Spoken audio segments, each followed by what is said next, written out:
Hello everyone, welcome back. In this video, we will discuss about the third key microservice design principle, business domain centric. A microservice also be business domain centric, and by this we mean a service should represent a business function. For example, in an organization, and you might have an accounting department that has a lot of accounting software and accounting functionality.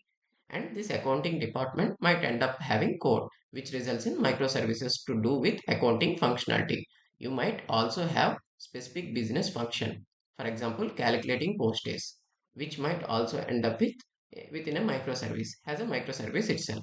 The overall idea is to have a microservice represents a business function or business domain, a part of the organization, because this helps scope the service and controls the size of the service.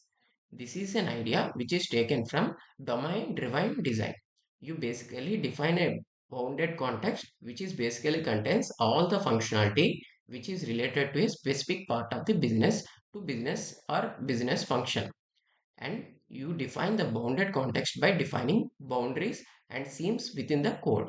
You basically highlight the areas where related functions exist. So, for example, on our diagram on the right, you have the code which is related to the accounts department, and you have the code which is related to the other departments, and the contents within the each section became the bounded context.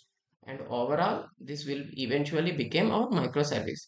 There will be a times when the code related to two different bounded contexts, and this is where we need to shuffle the code around so that the code end up with the right place where it makes sense and it belongs in terms of business function or business domain.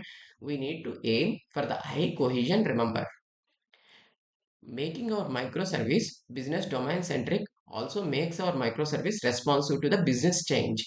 So, as the business changes or the organization changes or the functions within the business change, our microservice can change in the same way because our system is broken up into individual parts which are business domain centric.